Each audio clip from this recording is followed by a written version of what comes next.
अस्सलाम वालेकुम। Welcome to Muslims platform YouTube family. आज की वीडियो में हम आसान अल्फाज में पावर के कॉन्सेप्ट को समझेंगे। तो चलें वीडियो का आगाज करते हैं। नाजरीन, आसान अल्फाज में अगर हम जानें तो पावर एक स्टेट की ऐसी एबिलिटी होती है जिससे वो किसी दूसरे मुल्क के ऊपर इन्फ्लुएंस कर सके या किसी दूसरे मुल्क पर असरअंदाज हो सके या अपनी बात मनवा सके। किसी मुल्क की पावर का अंदाजा इस बात से लगाया जा सकता है कि वो मुल्क कितना इकोनॉमिकली और मिलिट्रीली स्ट्रॉन्ग है। नाजरीन, पावर एक ऐसी एबिलिटी है जिसे यूज करते हुए आप अगर किसी को अपना काम देंगे तो वो आपका काम कर देंगे, लेकिन अगर आपके पास वो एबिलिटी नहीं है तो लोग आपका काम नहीं करेंगे। यानी ऐसी एबिलिटी जिसकी वजह से दूसरों पर कमांड किया जा सके या दूसरों पे डोमिनेट किया जा सके, पावर कहलाएगी। नाजरीन, पूरी दुनिया की पॉलिटिक्स पावर के गिर्द घूमती है, यानी पॉलिटिक्स में पावर एक सेंट्रल कॉन्सेप्ट है। नाजरीन, पावर की तीन अकसाम हैं। First one is soft power, second is hard power and third is smart power. सबसे पहले हम सॉफ्ट पावर के बारे में डिस्कस करते हैं। नाजरीन, सॉफ्ट पावर को कोऑप्टिव भी कहा जाता है। नाजरीन, सॉफ्ट पावर में पीसफुल या एमिकेबल या नॉन कर्सिव मींस के थ्रू एक मुल्क दूसरे मुल्क पर इन्फ्लुएंस करने की कोशिश करता है। पीसफुल या एमिकेबल या नॉन कर्सिव मींस में cultural exchange, media, diplomacy, government, education या कोई भी नॉन मिलिट्री मेथड्स के थ्रू किसी मुल्क पे इन्फ्लुएंस किया जाता है। इन तरीकों से किसी मुल्क को अपनी तरफ राग़िब किया जाता है या कायल किया जाता है या अपने कंट्रोल में किया जाता है। नाजरीन, सॉफ्ट पावर को स्टेट या नॉन स्टेट एक्टर्स दोनों ही एक्सरसाइज कर सकते हैं।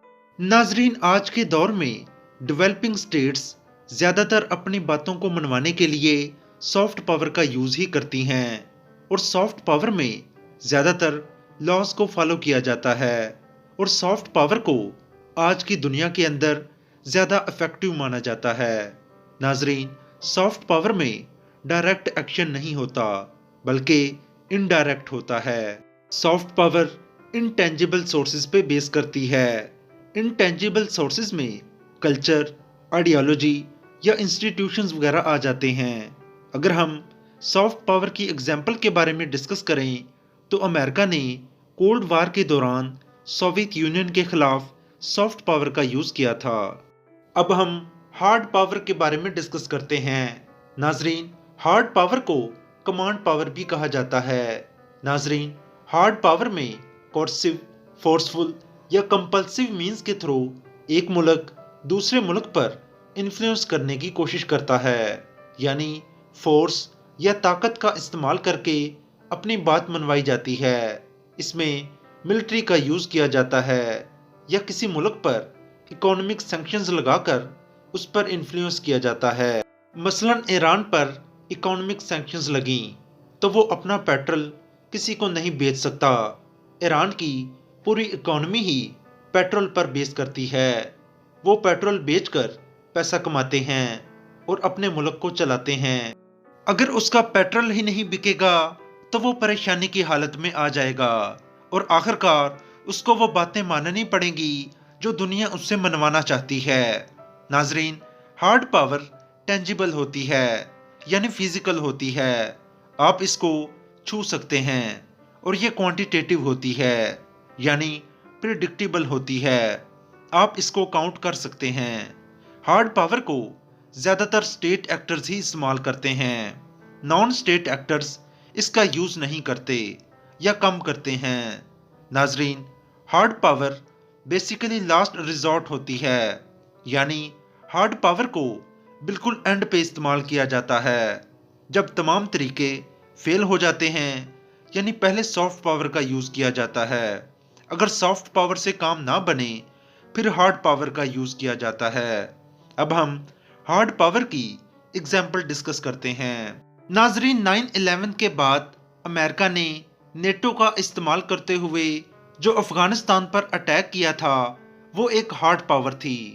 اس کے علاوہ یونائٹڈ نیشنز نے 1990 میں عراق پہ جو اکانومک سینکشنز لگائی تھیں وہ بھی ہارڈ پاور میں آتی ہیں۔ اب ہم سمارٹ پاور کے بارے میں ڈسکس کرتے ہیں۔ ناظرین، سمارٹ پاور سافٹ اور ہارڈ پاور کا کمبینیشن ہوتا ہے، یعنی اس میں ہارڈ پاور اور سافٹ پاور دونوں کو اکٹھا استعمال کیا جاتا ہے، یعنی دونوں کو انٹیگریٹ کر دیا جاتا ہے اور دونوں کے مکسچر کو ہم as a smart power use کرتے ہیں۔